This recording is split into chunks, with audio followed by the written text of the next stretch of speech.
split virtual chairmanship here and see how this goes. So this should be even more of a challenge than it might otherwise be. This is the first meeting that we are, two of our commissioners and our staff is actually back in physical presence. So it's a little bit unusual. We are going to be transitioning to this as our normal kind of method of commission meetings. We will be live in our commission room up in room 302, but we will also be allowing and providing for this virtual connection via Zoom. So that will be kind of our operation approach going forward. And I'm sure we're going to have some challenges and problems. So expect those as we kind of transition into this and kind of figure out the best way to do it and the pros and cons, and it will get better over time. So with that, I will ask, are there any changes to the agenda? Yes, there are, Commissioner. We have the FAPO agreement, which is scheduled for 10:05. Sheriff McGill can't be here at that time and asked if he could be first on the discussion list this morning. What do you got for me to move you up there, Sheriff McGill? Not a free ticket or free pass or whatever. Piece of candy, perhaps? Well, maybe. All right. I don't even have any used fireworks to give you this year. I'm sorry. They're no good here anyway. All right. Oh, got it. We'll move you up there. Thank you. Any other changes, Kathy or commissioners? No other changes. Okay. None for me. Thank you. All right. Sounds good. We will go ahead and we'll just open it up right now for public comment. I don't know if anybody joining us today has anything that they want to bring to us. We have about 15 people online. If somebody has public comment at this time, it's an opportunity for you to kind of unmute yourself and bring your public comment forward.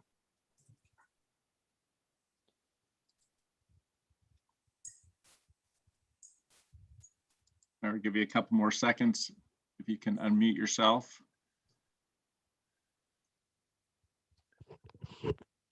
All right, we're going to be gone for now. We might come back and open it up later. We'll move on to our discussion item, and we'll go ahead and go to the FAPO agreement with Sheriff Lane McGill. Lane. Yeah, just in your board packet, there's the FAPO agreement. Just for the record, FAPO is the Federation of Parole and Probation Officers. That's our community corrections department that's run and directed by Fritz Bachman. We went into negotiations at this last year because we were at the end of our contract.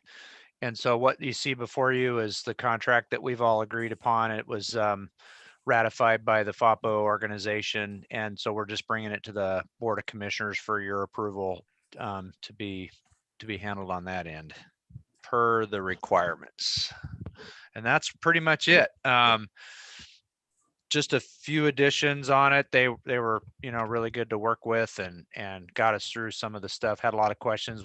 There was a few increases with wages, of course, and then some other stuff that has to do with Spanish speaking and different things like that. Very minimal changes though. That's pretty much it. All right, very good. Let me go to Tyler first. Tyler, do you have any comments or thoughts on this at this point? Can you hear me okay, Scott? Yes, we can. Okay, excellent. No, actually not a lot. I've pretty much taken a backseat role with our new budgeting process. This really sits in Lane's budget and in Lane's lane of traffic as far as, wages and all those kinds of things. So they've been driving this.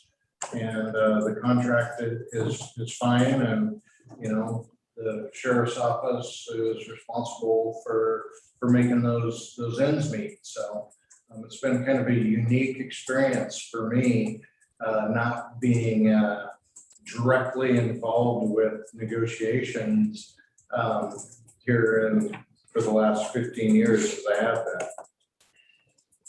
All right, very good. Commissioners, do you have any questions for Lane? Yes. Go ahead. Okay. I got a bunch too. Oh, do you? Okay. Good morning, Lane.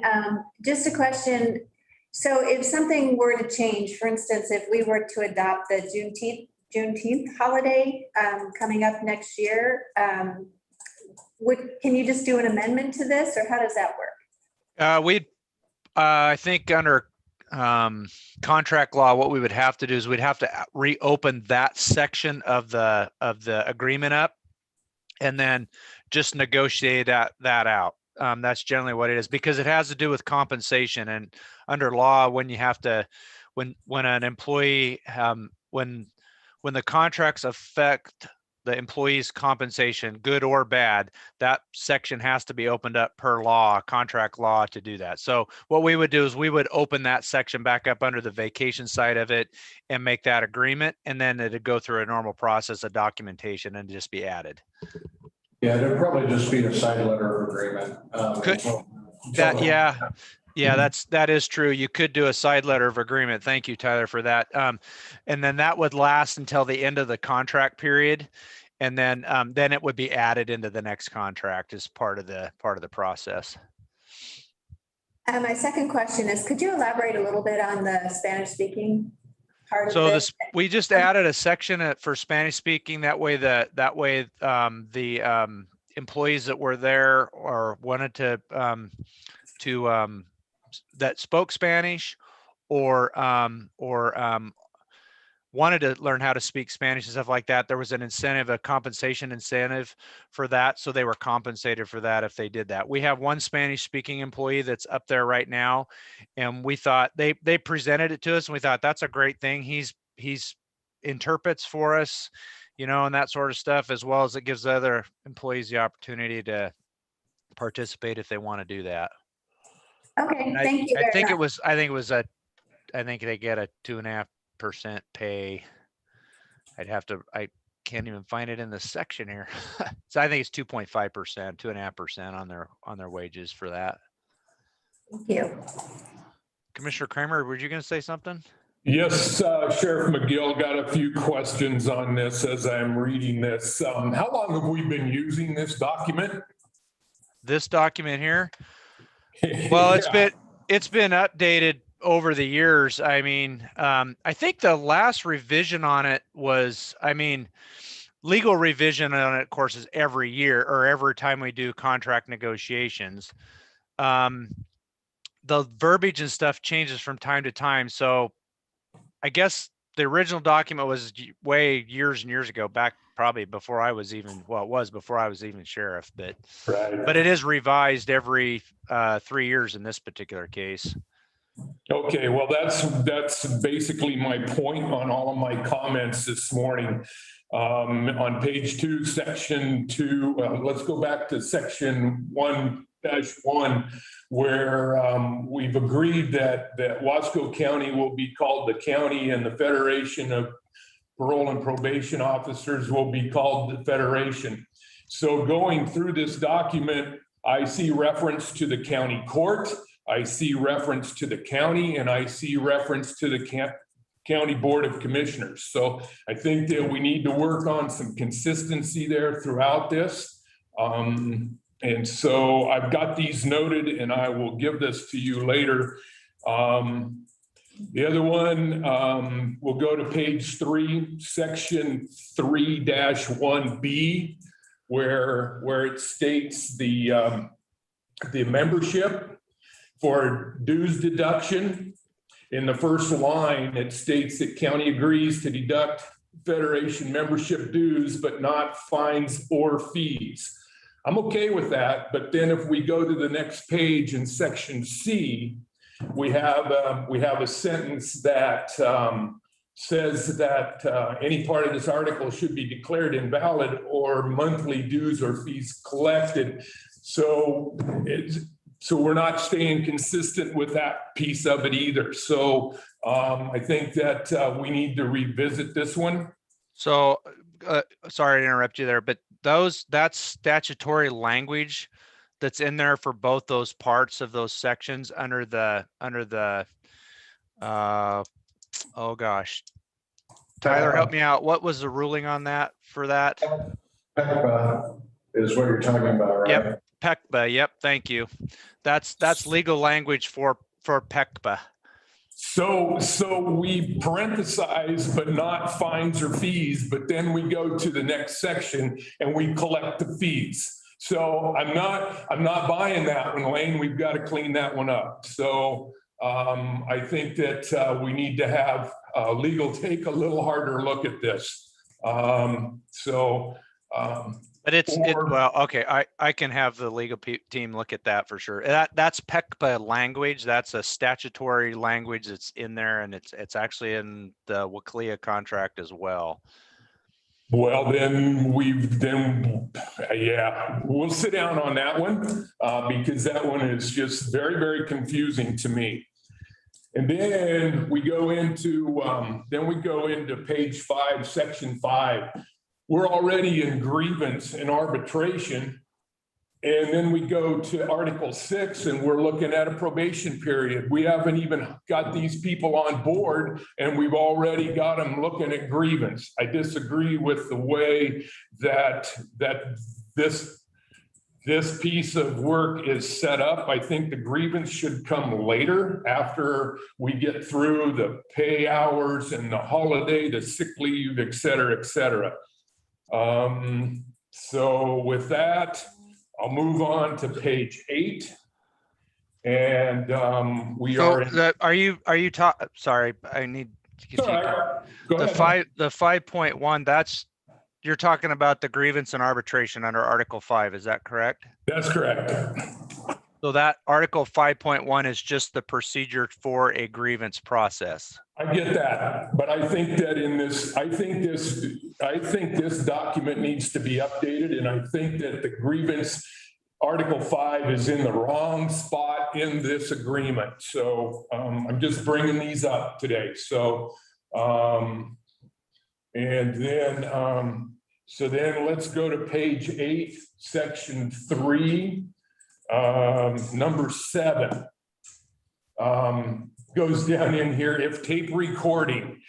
Who uses a tape anymore?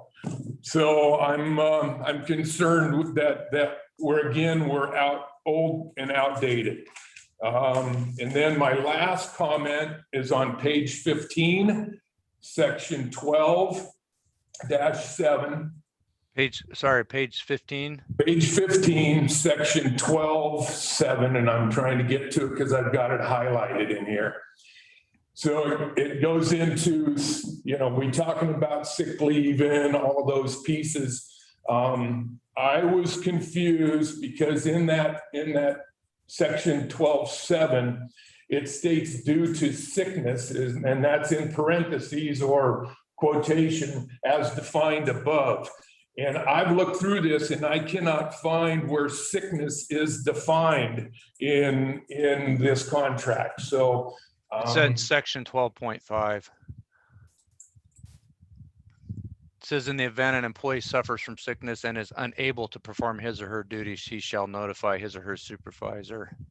Yes, but it says that sickness as defined above. And I've been reading a lot of bills this year, and through all those bills, there is a definition section where things are called out. So I was just curious as to how we're going to define sickness and where that might be in this agreement. So section 12.5 is pretty vague, and I guess that probably plays into the HIPAA, but it just struck me as odd. So with that, we'll follow up and have a conversation on how we might make this a better document as we move forward. And thank you for your time. Appreciate it. All right. Did you have any thoughts, Lane, on that? Well, so with Commissioner Kramer's comments and stuff like that, I don't know do we have legal on? Well, no, we don't have legal on right now. No, they're on. No, Kristen's, contract legal is gotcha. not on. No. Okay.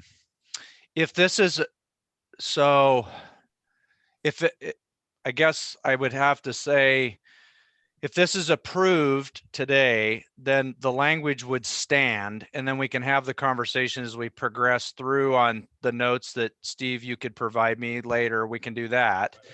If you choose not to, then we would suspend, and then we would go back to legal counsel for the review of the recommendations from the Board of Commissioners. So I'm just saying that as kind of part of my process, or how we would process this out. So I think those are things that can be addressed for sure, Commissioner Kramer. I don't see any issues with that. And having the attorney, I'm not a lawyer by any stretch, so they'd have to review it and see, based on your recommendations or ideas and notes that you have there.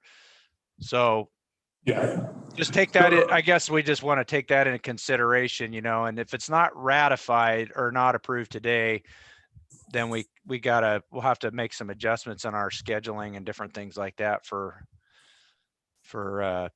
compensation and retro pay, some of that stuff. Tyler, can you help me out there on that? Am I saying that right? Yeah, so I guess what my recommendation would be is to approve the substantive terms of this contract. Some of the stuff that Commissioner Kramer is bringing to light is just some editing that could be done. And when we transmit this over to FAPO with our signature, the attorneys can transmit those non-substantive changes for review. So I guess that's how I would approach this. Yeah, that's kind of what I was thinking, but I wasn't saying it right. Right. Chair Hagee, Sheriff McGill, I have no issues with what is in the body of this. I just think that this is old and outdated and that we need to clean it up. And I don't see where our legal counsel has looked at this or where we have approval. So anyway, just some questions outside the norm that we normally see, and I just want to let everybody know that I do read all of this stuff. So thank you very much, Blaine. You're welcome. All right. So Nicole, thanks for changing your name on your thing there. I didn't know who you were, but you wanted to say something. Yeah, just a couple of things I wanted to echo too as well. So Commissioner Kramer, for some of the responses that you had, I will say, and I kind of echo Lane's message, there's specific language in there for a reason. And sometimes the vagueness is actually the legalese way of making sure that we're not going down too tight of a road or a path that ties our hands going forward.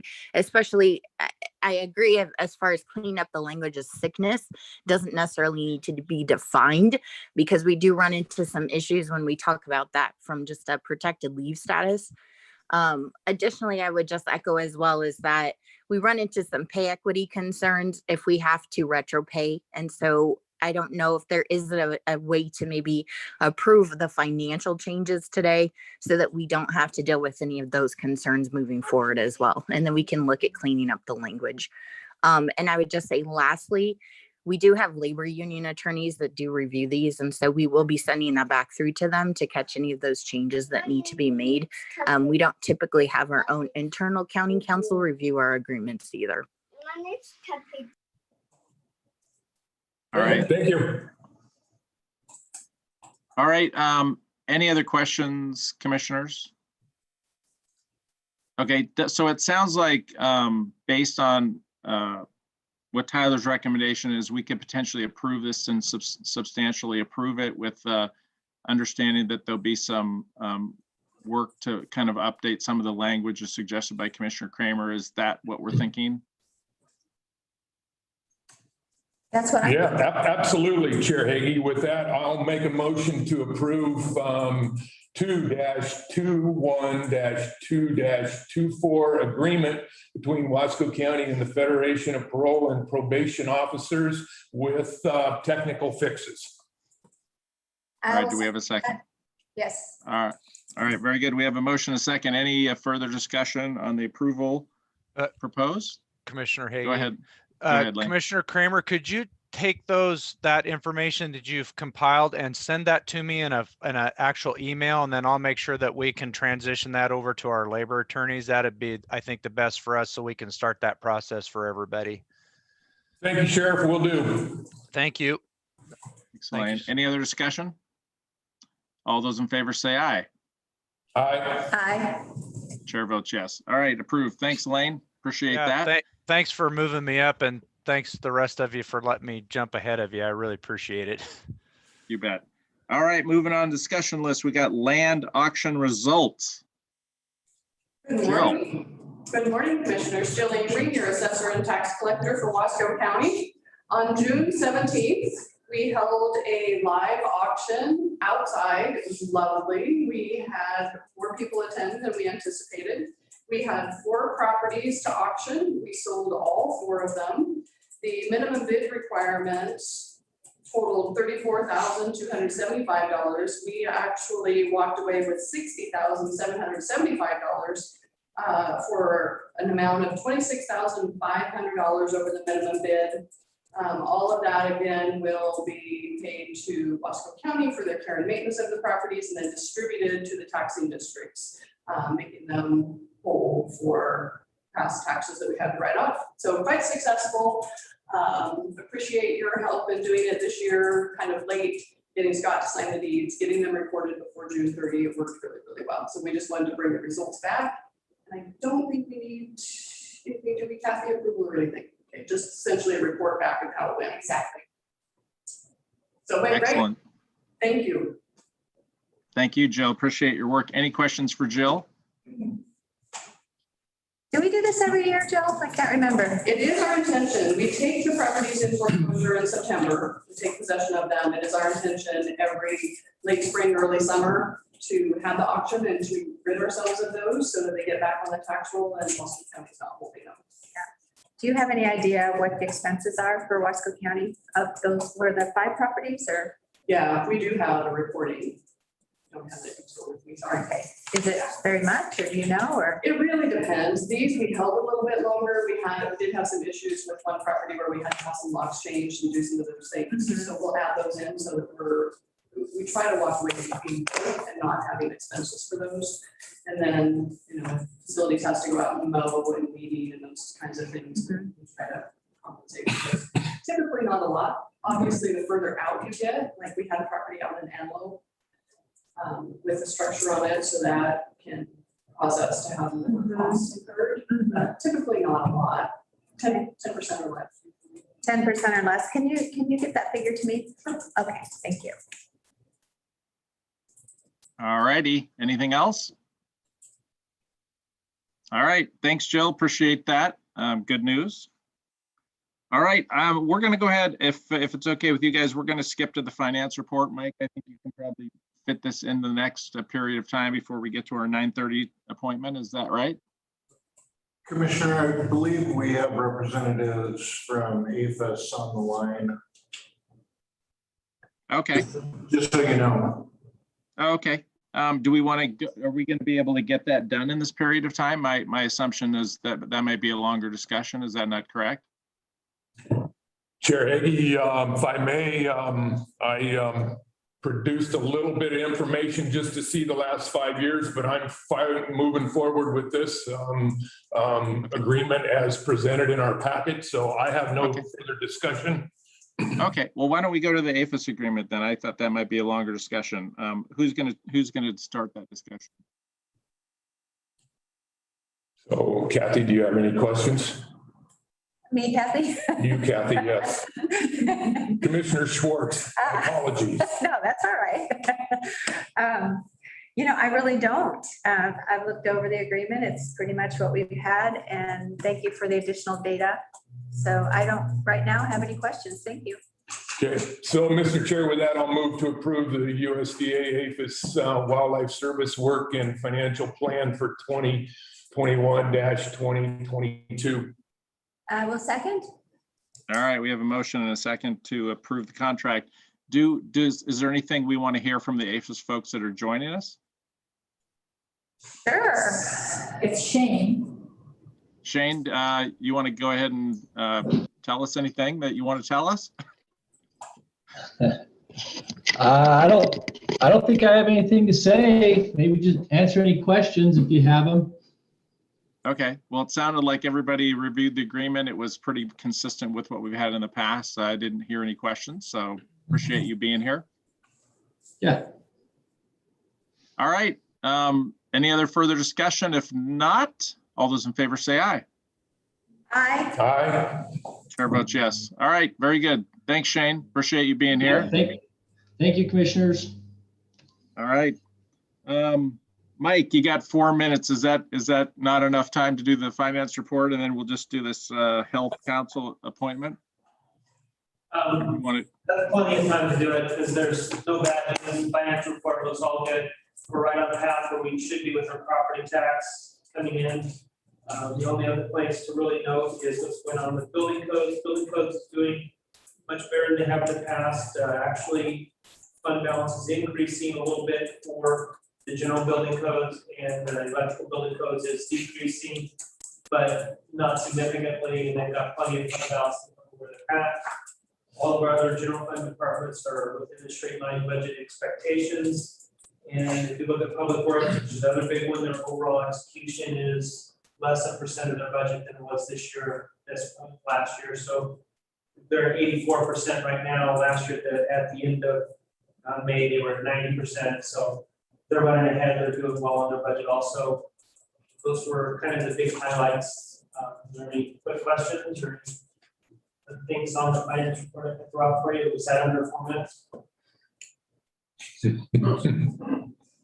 Questions for Mike? Yeah. Sure. For Public Works, are you expecting some more money from the feds? I can't remember like which package it's coming in, but instead of the SRS funding, they're calling it something else, like county payments or something. It was like $1 million, I think. Sorry, Arthur Smith, Public Works Director, Wasco County. So I talked to Mike, there was some funds, there was some financial assistance that were COVID related. I mean, for the loss of funding to the pandemic, that was supposed to come in this current fiscal year. I haven't heard. I know that our representatives and senators are trying desperately to, find forest health projects or attach, certain funding to bills to go through. We have not heard through our association any secured or rural schools or other named payments to counties or anything. We've been told not to expect that as of right now. Interesting. I swear I got an announcement from, I don't know if it was in the American Rescue Plan that they stuck it in. But anyway, we can check on that, but I know I saw it. So. But obviously. So certain payments to counties, it may or may not have, roads aren't real sexy. So it may have been to other things. It may have been for broadband. It may have been for other areas where, sometimes road maintenance doesn't get a lot of the shine. So like I said, my association is on top of it.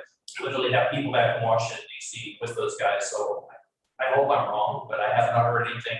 But we also are very conservative when it comes to that. And if somebody says, "Oh, I'm working on it," you don't need a budget for it. You don't know how those agreements shape out. So. Okay, well, I'll do some checking too, because actually, I unless I dreamed it, I did see an announcement come out from Wyden's office. I thought it has a different name, but they stuck it into another package. So, yeah, but we don't have it yet. That's the bottom line. Senator Wyden has been a champion for rural counties forever and ever. He works really hard at it. So yeah, I hope so. But unless it is 100% has been passed and signed by the president, we're not told the budget for anything. Okay. All right, other questions for Mike? If not, thank you very much, Mike. Appreciate that. Let's go ahead and quickly deal with the Health Council appointment here. Trying to I'm find going it. to pass the torch to Kathy there. Yeah, after you sent me that email with all those documents, I might change my mind. Might get outvoted. Actually, I will tell you that at our last council meeting, we did some strategic planning, and I was on the administrative group, and I'm hopeful. I basically lodged my concerns / complaints over the how the documents are put together, and everybody agreed with me. So my hope is that going forward, it will be much more clear going forward. So I did a little bit of help for you. All right, thank you. In that case, I'll go ahead and accept if it is the will. All right. So then, Mr. Chair, I will move to approve order 21-038, appointing Commissioner Kathleen Schwartz to the Columbia Gorge Health Council. All right, I'll second it. Any discussion? All those in favor say aye. Aye. Aye. Chair votes yes. All right. Congratulations. And to you also. Yes, I'm still, just for the record, I'm still on the finance committee, and that's kind of where my my strengths and passions are. All right, we're going to go ahead and move to our appointment. We'll come back to the consent agenda when we're done, but we'll go into the Wasco County salary matrix, and that's Mike and Nicole. Thank you, Commissioner Hagee. What we've got before you, put in the packet, you received a memo and some detailed information of what's going on and the resolution that we're recommending. What's going on right now is we're having some staffing difficulties due to COVID. It's exacerbated some salary issues that have been going on. At this point, it's become a red flag issue. We have some departments that have been effectively gutted as far as staff. We've got some others that are becoming very difficult to retain and also hire the replacement staff that they need to do. Part of this is tied to our compensation philosophy, where we're aiming to the 50th percentile as Wasco's top step. So this kind of puts us at a disadvantage sometimes when we're getting in a very competitive market for staffing. We're going to be reviewing our top step in this in the upcoming fiscal year, but we kind of need to do something ideally in the current fiscal year before we get to a year from now. So this is what's brought this forward to you. Now, while the increase in compensation does have a cost, not increasing our compensation also has a cost. And that's due to the high turnover that helps cause. Because hiring is not a cost-free event. There's direct costs for advertising, moving allowance, the indirect cost of interviewing, because you have a team of people, you lose productivity, and you have to take time out of their schedule to do that. And then they have to train a new staff member, and it takes anywhere, depending upon the job, anywhere from 6 months to a year before you get the person up to where they're up to speed with the need. This takes tasks from the trainer and from the productivity of the employee. And then we have the non-financial cost of customer satisfaction. If you don't have enough staff in to do that, you have complaints come in. It's like, well, the office isn't even open. I can't get anyone on the phone, or it's taking too long to get these tasks done. So we need to bring people in to get them to do that. So what's brought forward in the memo is 3 different proposals. The first proposal is not really supported by the management team because it's kind of a half measure. It only addresses the idea of being able to bring someone in at a better rate. It causes some problems with, doesn't help with retention, but it also would cause some pay equity type issues because you're going to have some compression then if we move everyone basically up to effectively step 3. Proposal 2 is brought to management team. Management team is entirely supportive of it. We're doing there in essence is the 5% increase for everyone that's not covered by collective bargaining agreement. It just moves the entire step, the ladder in essence 5%, which would be the equivalent of 2 steps.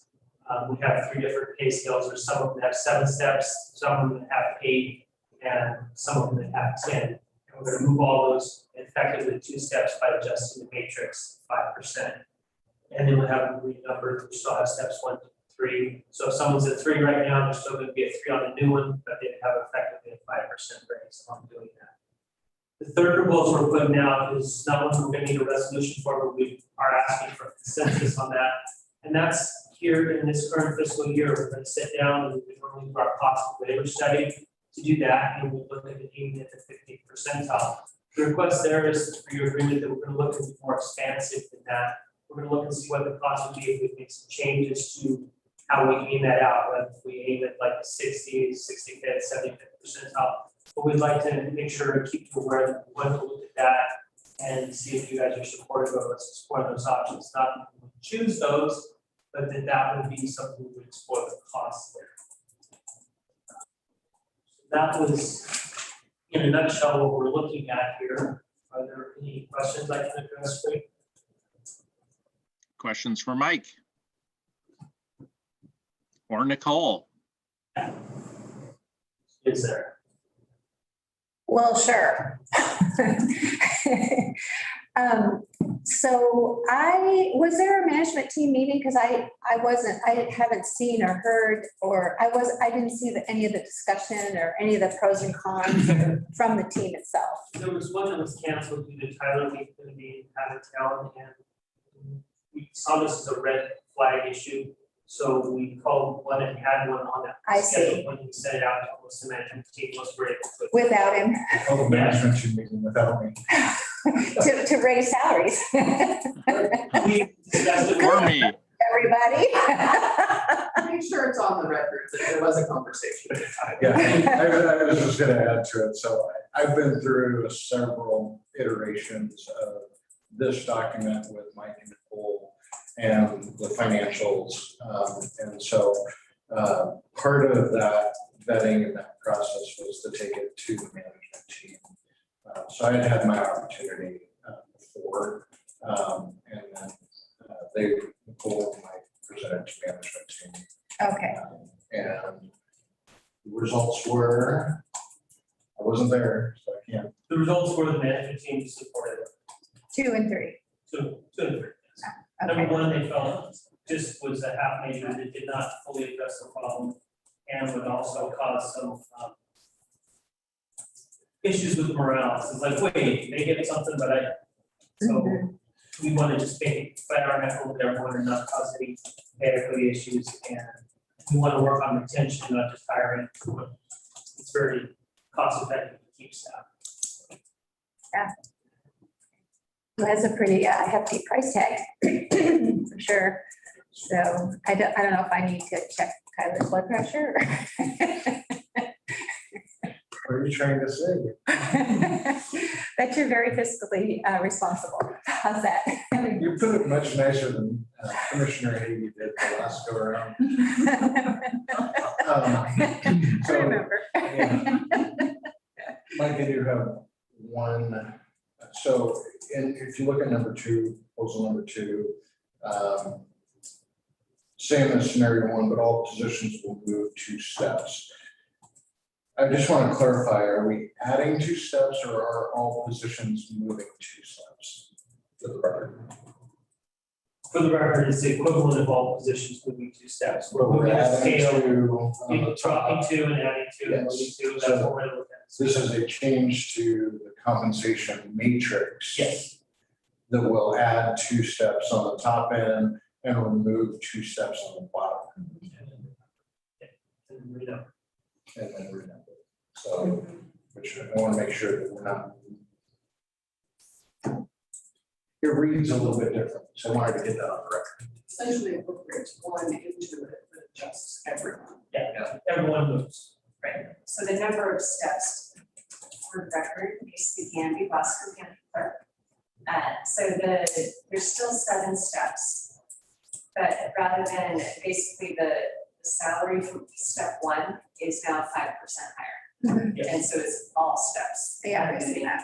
As Mike mentioned, the first one was really saying, let's move it up so that position 1 is like position 3, but that causes issues that somebody new to the county coming in at step 3 would be earning the same as somebody who had already been here 2 years. And the management team felt like that was an inequity. Right.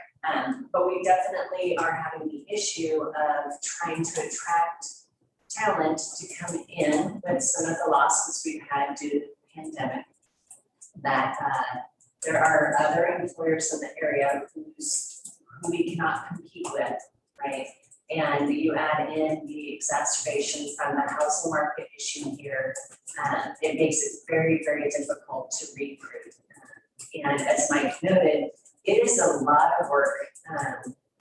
In my team, I've had 2 new people in positions in the past 2 years, and I am super excited for Sean Bailey, who will be moving to the planning department, because we're keeping him within the county. But that's a substantial amount of work on our part now to go back and be able to train and to have people. I mean, we're having to adjust everything from vacations to how we're going to do the training, who's going to do it. So we appreciated absolutely that that Mike and Nicole and Tyler had brought us something to help kind of address the red flag that was going on. And I believe that the management team voted unanimously in support of option 2's immediate option, and option 3 being that philosophical discussion of where our high-end weight works in the overall matrix. All right, so Nicole has her hand up. Nicole, you want to chime in here? I'm just super impressed. My HR knowledge must be rubbing off on all the director team. I'm happy to hear what they're saying to you guys. I was just going to say, additionally, this was actually a recommendation originally from HR Answers to address the impact of COVID. And I want to make it very clear too, that this was all occurring prior to COVID. Unfortunately, COVID just really blew it out of the water and made it much more apparent. But with that also, and with the recommendations and the proposals you have in front of you, of also understanding that a large piece of that is sitting back down at the table and really reviewing our compensation philosophy as we move forward, so that we do, as Lisa said, remain competitive when it comes to trying to recruit individuals, because we are looking at starting them at steps 3 or 4 just within the last several months as we're bringing people back into the organization. But also, again, just really making sure that we are incentivizing those employees that are staying with Wasco County as well. And I think that kind of goes unsaid, but again, I think just big emphasis on the fact that compensation review needs to be redone. And those conversations are being had with HR Answers, since they are the ones that are helping us do this work. All right, thanks, Nicole. Any other questions, comments? Commissioner Kramer, Jill Avery, I just want to echo what Nicole said, particularly in our department. We were seeing the challenge pre-COVID, then it was exacerbated with COVID, and then post-COVID, our department was up as well. So definitely fully supportive of option 2, but definitely work to be done still, and to look at, especially in my department with those higher level management. I've gotten 0 response for the positions and have been turned down for a couple of the offers previously. So definitely work to be done. So number 3, really, I want to make sure that we're all committed to looking as we walk through it this next year of where we're at in our philosophy. Thank you. All right, other questions, comments? I guess go ahead, Nicole. Sorry, I was going to say, and additionally, one other thing that the commissioners need to be made aware of is that also within the salary matrix changes, we are looking at eliminating salary grade A, because the first few steps actually put us under minimum wage that will increase. Well, it did increase July 1st. Yeah, thanks for that update. Okay, so I guess I would just comment that, yeah, this obviously with this retention and our salary, this is an issue we've been talking about for a couple of years, if not a few years, in terms of our compensation philosophy, what we're going to do dealing with retention of employees and everything else. So, this is not a new item, but it's something that has obviously become more of an issue. All right, other comments, questions? If not, there is a resolution here. Somebody wants to address that. I will make a motion to approve resolution 21-005, adjusting the compensation matrix for Wasco County employees not covered by collective bargaining agreements. I will second the motion. All right, we have a motion and a second. Discussion. If no discussion, I'll call for a vote. All those in favor of resolution 21-005, say aye. Aye. Aye. Chair votes yes. All right, unanimous. Thank you very much, commissioners. Mr. All right. Chair, Mr. Chair, if I may, we have the third option here that our team is looking for direction from us to move forward with the other side of this coin, the proposal 3. And I believe, if my memory serves me correctly, our compensation committee suggested that we look at that, those percentage numbers. I think this is just a consensus for our team to move forward and explore proposal 3. So that's my comment and thought on that. Thank you, sir. All right. Yeah, I would agree with that, Steve. All right. Very good. We're a little bit ahead of schedule. Why don't we go ahead and we got a consent agenda here with minutes from. Chair, I didn't do consensus. I heard a request for consensus, but I didn't hear anybody say, yes, we support that. Yes, I support that. Yes. I support it. Thank you. Thank you, Kat. All right, we have a consent agenda with minutes from June 16th and reappointment. Chair, maybe we do have one correction. Director Smith pointed out to me that the number for the miles for public roads that are mentioned in the minutes, I think Kelly had outlined how many there were, was incorrect. And so the correction to that is not 270 miles, it is 105 miles. And I will make that correction. So when you move to approve the consent, please do so with corrections. Okay, could you say that one more time? There was a bunch of rumbling when you said the numbers. What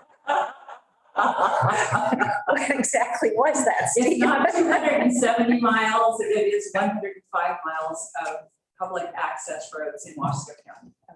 Okay, thanks for that clarification. Anything else? Any other changes, comments? If not, I'd take a motion to approve. Mr. Chair, I'll move to approve consent agenda as corrected. I'll second. All right, we have a motion to approve the consent agenda and a second. Any discussion? All those in favor say aye. Aye. Aye. Chair votes yes. All right, got that done. All right, we will go ahead. We're still slightly ahead of schedule, but that's okay. You think agreements, Debbie Jones.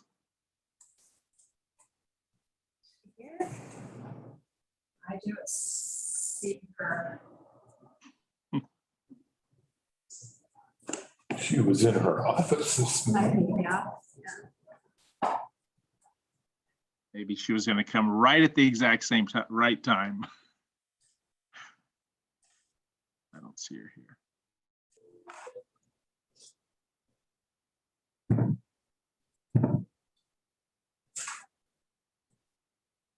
All right.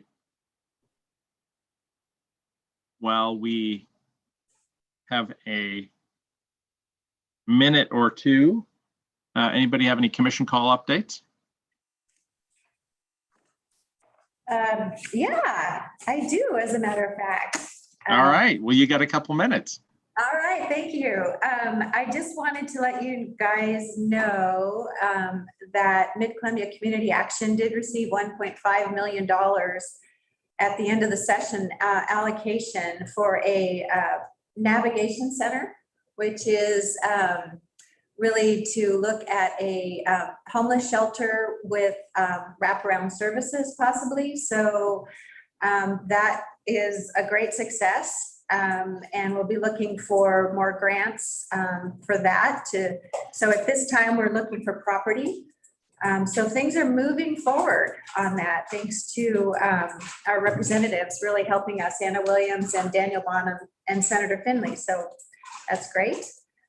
And I just, for the record, I just wanted to thank Mid-Columbia Community Action and St. Vincent de Paul for rapidly setting up a cooling center during the really hot time that we had. I know that's not something they were necessarily set up to do quickly, but they did it, and they housed around 30 people for several days for that. So just a huge thank you to them for doing that. And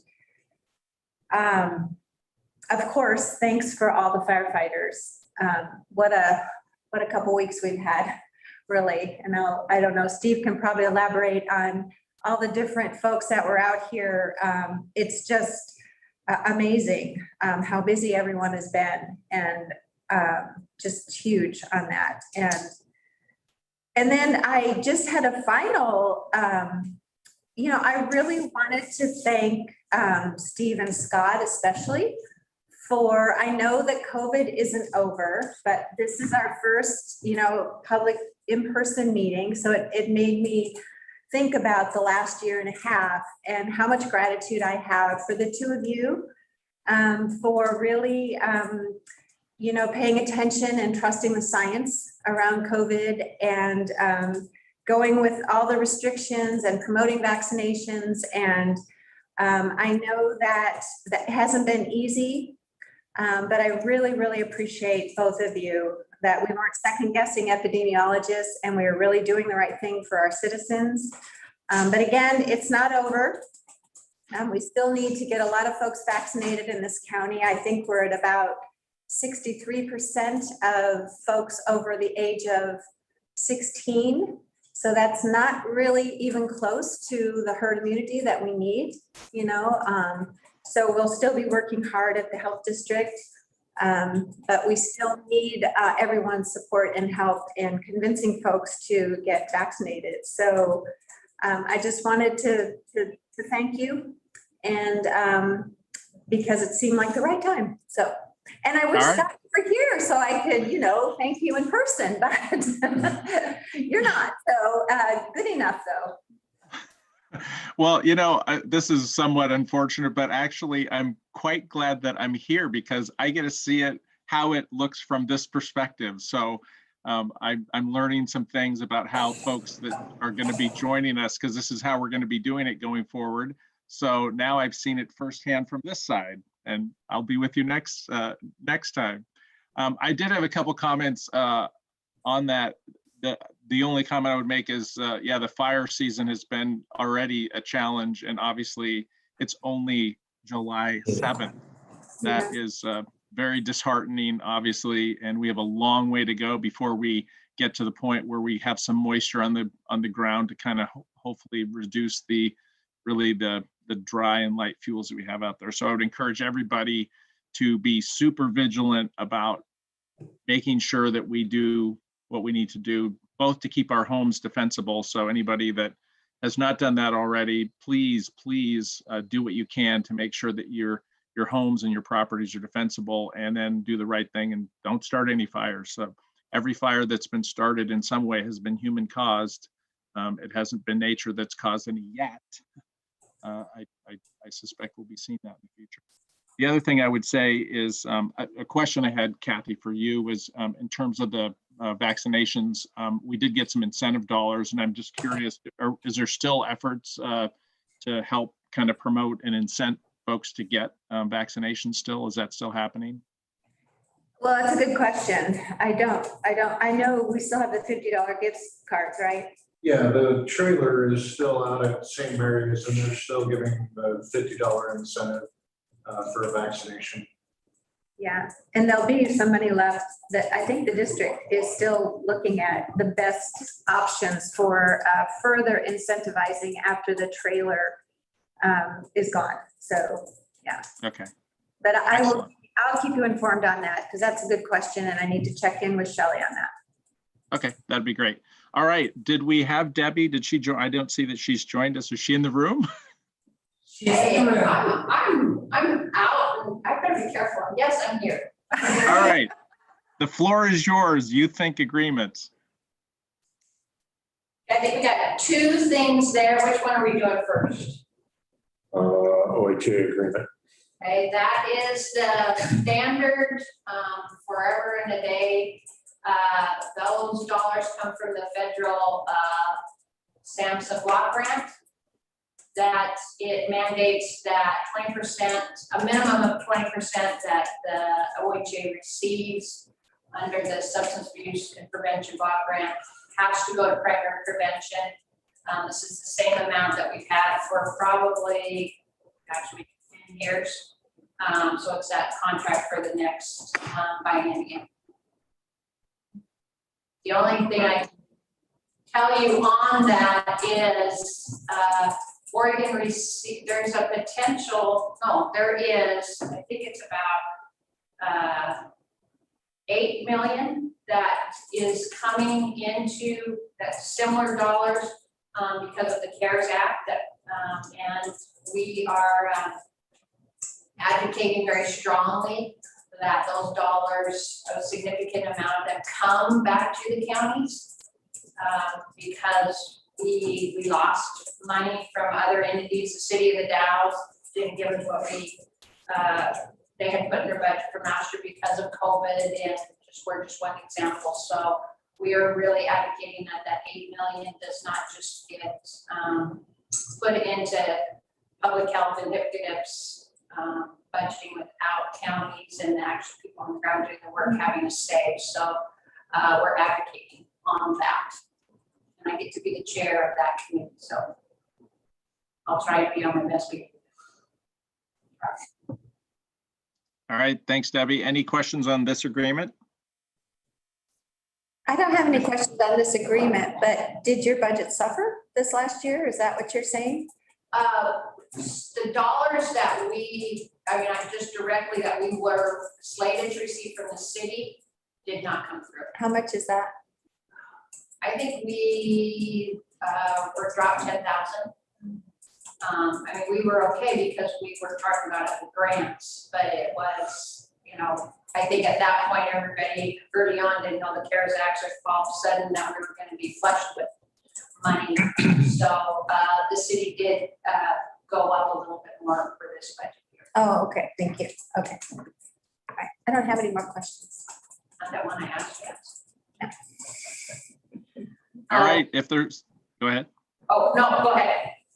I would say if there's no further questions, we could ask for a motion. Yeah, Mr. Chair, I'll move to approve Amendment 1 to the Oregon Health Authority Agreement 162432. And I'll second. All right, we have a motion second. Any further discussion? If not, all those in favor say aye. Aye. Aye. Chair votes yes. All right, Debbie, another one. What's, This is the one that falls in line with our Partnership for Success, the federal grant. And we really are looking at everything that we're doing with this grant. We want to make sure we have a thorough evaluation process in. That's part of our sustainability plan with that. So we, the contract you have in front of you, statement of work, is to connect with OHSU, who it's actually would be Chelsea Reuter, who is a community member. That's that outreach person with OHSU. She can utilize those resources, and we can really do a pretty thorough evaluation on that program, which will allow us to really have information to come back and maybe talk to the school district, the CCOs, and say, hey, we're making a difference. Let's have this program be sustainable after the grant, but we know we need those hard data points, and this will allow us to do that. And the money is part of our overall evaluation, but we want to go through your due diligence with the contracting and have all those things in place. All right. Any questions for Debbie on this? If not, I'd take a motion. I move to approve Oregon Health and Science University Core Service Agreement in support of the Wasco County What's Strong With You program. second motion? All right, we have a motion and a second. Any discussion? If not, all those in favor say aye. Aye. Aye. Chair votes yes. All right, and Debbie, you had something here, the local tribal prevention plan. Did you want to talk about that? That is actually part of the Oregon Health Authority contract, so that's what we submitted. That's the plan that we'll be working off from. So it's a matter of information. So when you guys kind of wonder, what is she spending her money on? That falls into the plan that we work off from as far as those dollars. And then we integrate that within the other funding that we receive. I feel like I'm talking up to you here, Scott. So that's just Okay. part of that first agreement that was talked about. Okay. And anybody have any comments or questions on that? I would love if it's something that you would like, that maybe, in next year this time, we come back and say, hey, this is where we're at with those, just to give you an update. When there's ever time on the agenda where you're not having to do so many voting things, but just to kind of share with you updates. Do you think that you will have some data from OHSU next year? Yes, we should. We should have, hopefully with the regular school year, really some information as far as attendance, referral, in and out of school, suspension, seeing differences with that. Yeah, I would really like that. I think that seems like we approve a lot of contracts and agreements, and it's kind of hard to get my mind around exactly all the different programs. So it'd be nice to see some outcome We measures. would love to be able to do that, to share both the statistics and then, maybe even bring a student or a parent, and have time to be able to share, hey, this is what it's, done for them. So you can see, you guys probably need more kind of, hey, things are, things that we're doing here are making a difference instead of just always having improvements. Yeah, thank you. But with that, if I could make one note, Chairman, as someone that lives out in a very fire area, the overkill with the fireworks, you're probably hearing about that, the remote. I did all the things as far as saying yes and reply and all those notifications. I got to where it's like, I think it's kind of like little boy who cried wolf. Am I going to pay attention to that when it's going to be a real fire? Because we just got slammed so much with the everyday texts, everything. So just as someone that lives in an area that 2 weeks ago was on level 2 evacuation, it was like, every time I get that, I know it could happen. This was the fireworks, which was great. But it seemed like we got it every day. We did the things to say, hey, I got it. You don't have to remind me. Just for someone that lives out in that area. Duly noted. First time we heard it. Yeah, All right. Mr. Chair, if I may, yeah, I've heard that numerous times, but I think we erred on the side of caution. And I think that we attained our goal.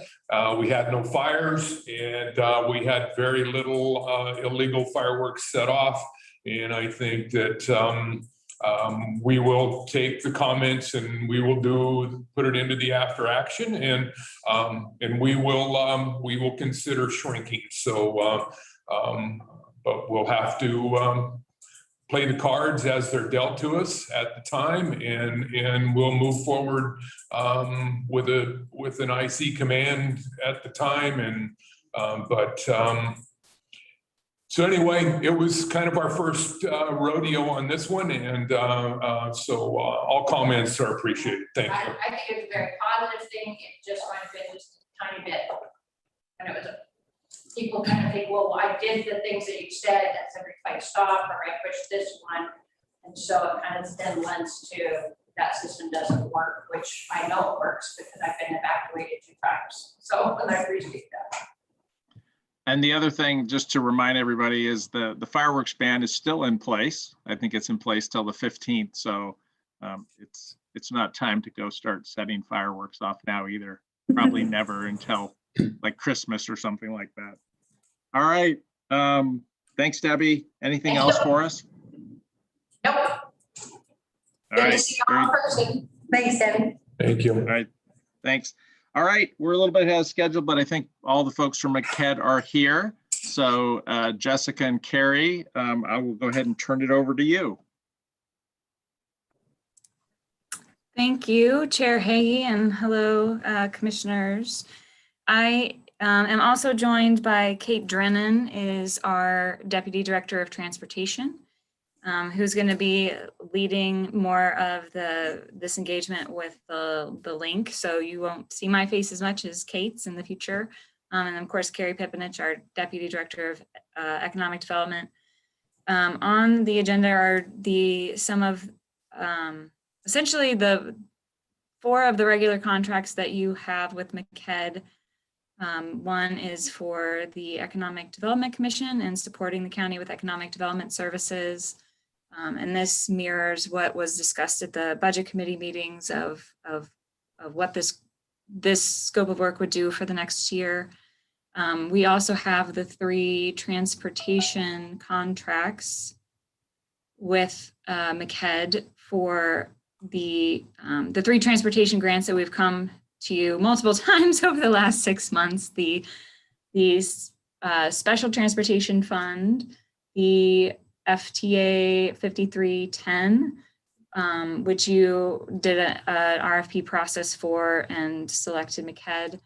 We also have the statewide transportation improvement plan, the STIF formula plan, which you approved the Wasco County plan to administer those funds. So I think that's our overview. And if there's any questions about the EDC contract, those are for Carrie, or the transportation for Kate. All right. Thank you, Jessica. Why don't we go ahead and start with the transportation service agreements? There are 3 of them.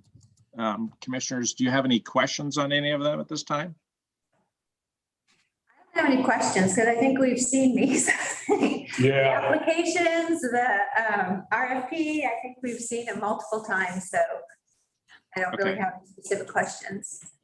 So if there are no, go ahead. Yeah, Mr. Chair, I'll go ahead and move to approve as a slate the IGA for public transportation and Federal Transportation Administration 5310 grant, the IGA for special transportation fund activities under ODOT agreement 34979, and the IGA for statewide transportation improvement fund operating funds according to the Wasco County statewide transportation improvement fund formula plan. I'll second. All right, we got a motion and a second. Before we go, I thought I would just give Kate just a minute. Do you want to say anything on these agreements? Since you're the transportation person? Not particularly. I mean, putting together the response to the RFP was a really great experience for me being new to MCED, because it really helped me dive deep into our operations and all the work that we're doing on behalf of the county. So I appreciate your selection, and we look forward to continuing to serve the county well. All right, awesome. Welcome aboard. All right, any other discussion on the motion? If not, all those in favor say aye.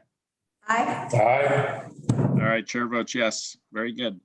All right, our next item with MCED is the EDC annual IGA agreement. Carrie, do you want to talk about that at all?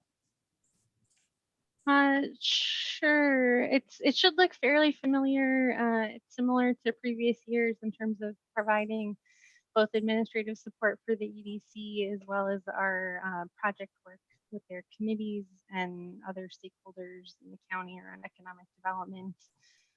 There is, as in some previous years, some language around special projects to be determined in partnership with you all. So I anticipate us coming back after some discussion with Tyler about what that might look like and getting some additional input from you all, but the general IGA should look fairly familiar.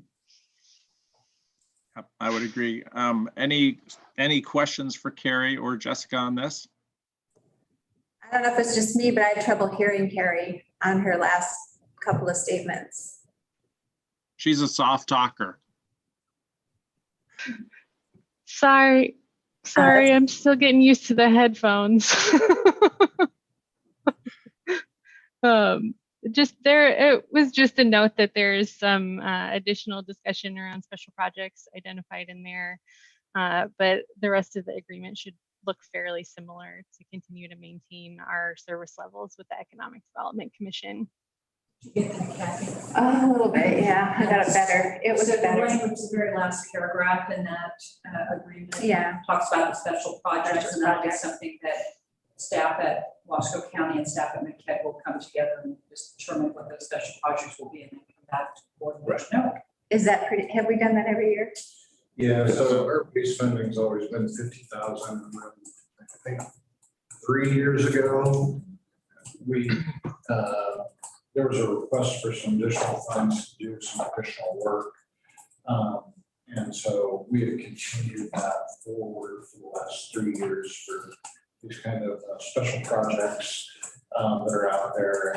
And generally, a lot of that consists of, grant writing and certainly managing projects that are more in the economic development realm that we wouldn't necessarily want to do internally. Well, not an exact match, but all the work that McKed did with us for the CARES funding and distribution of funds and running that process on behalf of Wasco County would be an example of a typical project that we would utilize McKed to help us with. So. And we did call that a special project last year, all the COVID CARES Act that work that they did. We didn't because we funded it. There was actually some dollars in the CARES money to be able to pay for those services. So we utilized that avenue instead. But it would be a good example of a project that would fall into that realm. I see. Okay. They also did our CDBG for the MCCFL.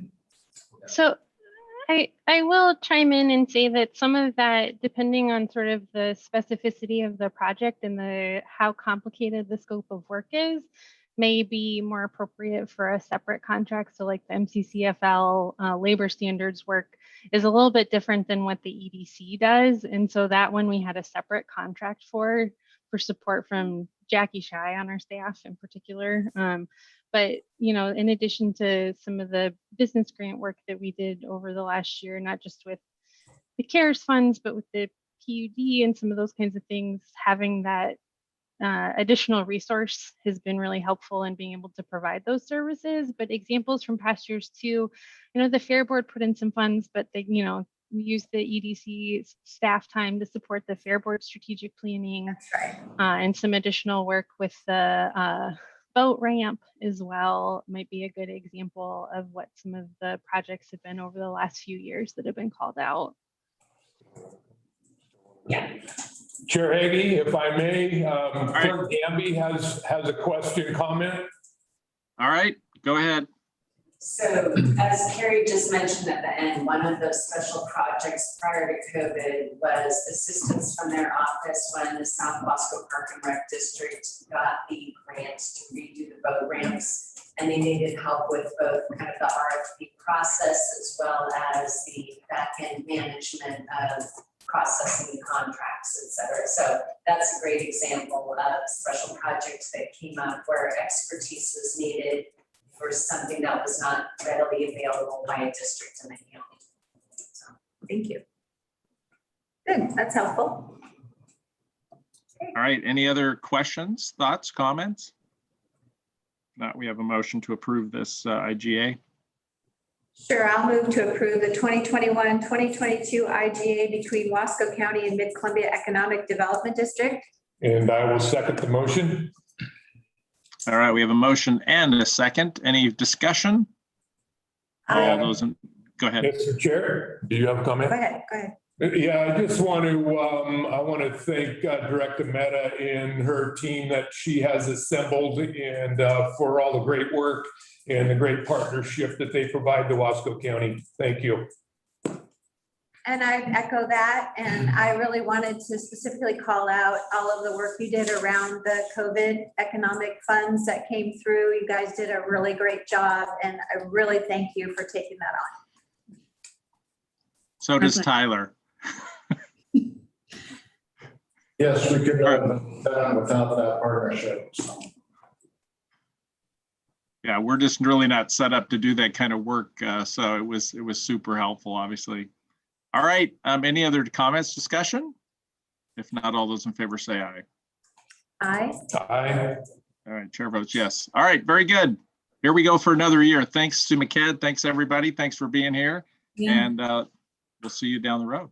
Thank you. We definitely appreciate all the ways we get to work with Wasco County. All right. Bye. Thanks, Jessica. All right. Sure. Yep. I asked Nicole to stay on to see if we wanted to have a brief conversation about Juneteenth. Okay. Or if you'd rather have that on a future agenda. No, we can do it now. We have time. We don't have any information in our packet, but yeah, we can start that discussion anyway. We're gonna do it as part of the compensation discussion, but we're running up against time there, so. Nicole, do you want to introduce? Sure.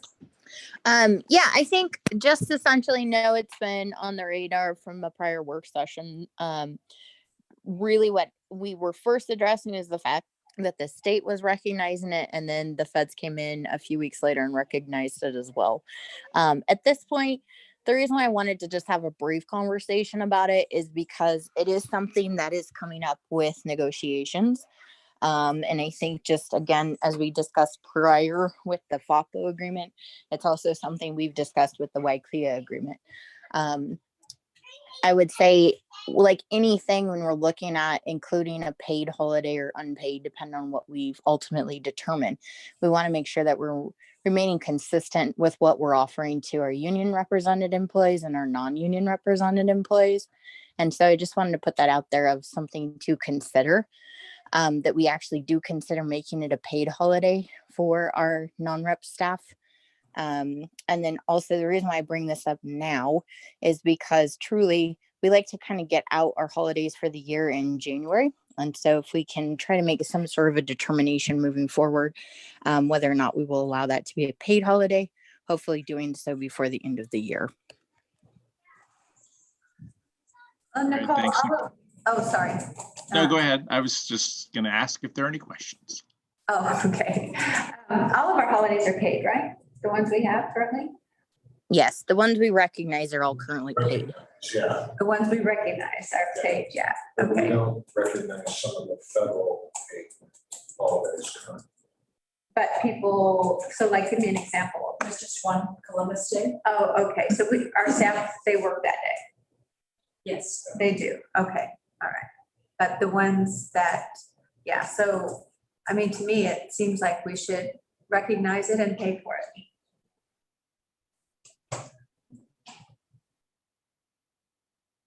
All right. I had a question from for Nicole. Like, so what is, like, can you give us a little more background on like what we need to do? I mean, is this a legal requirement? Is it not? Most entities doing it? Is it too early to tell? There's definitely been discussion amongst the HR group for the AOC track, as far as which counties are going to be doing this. Clackamas County actually already insinuated it for this year and made it a paid holiday for their staff members. And they're the only county I know so far that's reacted to it. I know there's a couple other counties that are taking the discussion to their commissioners as well to vote on as to whether or not they're going to make it a paid holiday or unpaid holiday. Other than that, I would just say, I would imagine, because we're essentially requesting that it's a closed day that we observe for the county, I will be coming forward with a resolution for you so that we can observe that moving forward if we do so choose to make it a paid holiday. Because it will inevitably land on a weekday at some point. Okay. And is there a non, I mean, what would a non-paid holiday be? It's a good question because we don't do it. So I'm not, I mean, I guess the idea is just more so that we would recognize it as a holiday. We just wouldn't incentivize our staff for it, which again, just kind of goes against what we've already put into place and kind of instituted with our other holidays that we observe. Okay. All right. Any other comments? Questions? So are you looking for something for us to do today, or is this something you're going to bring back to us? I think I just wanted more of a consensus of moving forward with making it a paid holiday, and then I can come back to the commission and make the resolution so we officially have it on the books and on the record, and we're good to go for next year. Okay. Commissioners, comments, consensus? Maybe, Nicole, you could give us a little background on Juneteenth and what it's about and why it's on the radar nationally and statewide, and now locally. I knew you were going to ask that question. I'm not prepared. I'd have to Google it, Kathy, to be perfectly honest with you. I don't know the entire origin of the background for it, other than obviously it is related to kind of African American independence to a degree, but there's a lot more to it than that. Okay. Mr. Chair, if I may suggest, Nicole, you could put all that together in the information packet along with the proposed resolution that you present. So we can definitely give you time to compile that information. Thank you. Absolutely. Yep. Okay. Well, let's, sounds like that's, we have consensus for you to do that. Why don't you proceed with that, and we'll see you at a meeting down the road. Sounds good. Thank you. All right. Thanks, Nicole. Tyler, did you have anything else? No, I think we've made it through the agenda. Yep, we have. All right, Commissioner Call. I didn't know if Kathy had anything else or if Steve had something. Anything else? I don't think so. Okay, no, I just thank you for the kind words, and I just lost my screen. We had on the fire side of things, we had well over 40 different agencies attend and help us out. I did receive a partial list.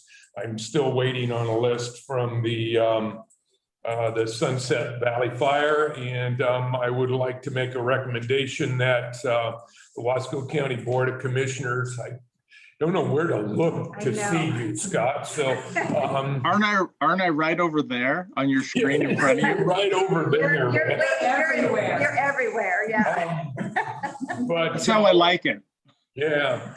So a recommendation that we send some thank you notes to all of these organizations that have been here to help us, and I know that we'll probably see them again throughout the summer, but these folks are tireless and effortless helping us out. So least we can do is give them a thank you card. So with that, just working on my normal stuff. We had a great tour on our Forest Collaborative. We met with Richard Dodge, a private landowner, and then met with the Forest Service later on in the afternoon. And I think that from that, we had some good open dialogue to help with maybe some salvage logging potentials on some of the burned aspects of the White River Fire. So those efforts are moving fast and furious because we have a time frame on those pieces of timber before they rot. And so with that, that's my update. Thank you. All right. Thank you, Steve. And I would concur. Thanks for the comments, Kathy. Appreciate that. And I would also totally agree with the idea of sending thank you to all of the folks from all the agencies that already helped us out. And yeah, there probably will be more, unfortunately, but that's just how life goes. I was going to comment also just, and I haven't sent it out, but I was going to, but I didn't get to it yet. I wanted to send out a copy of our delegation for when the conflagration was delegated, and we delegate the fire out and then they delegate the fire back to us, just more so that you can see it for you as much as anybody, Kathy, because this is something that happens pretty much every year, unfortunately, and it's good to see those. And every once in a while when a conflagration is declared, the state is essentially looking for us to give the fire to them. And oftentimes, if it's unprotected land for Wasco County, we have to do that. So we did that. I did that, and then they gave it back to us. so we can't. We always have to end on that. All right. I don't have anything else other than that. I was going to go ahead and open it up for public comment. There's a couple folks here. Phil Brady's still here. I didn't know if you had anything you wanted to bring forward to us, and give you an opportunity to do so if that's what you want to do. No, just checking in. You guys work hard and deserve an audience. We appreciate you being here. All right. with that, I think we are done. I appreciate everyone being here. Be safe. And remember, no fireworks until after the 15th. And frankly, don't do fireworks until it starts raining. So everyone take care and have a great day.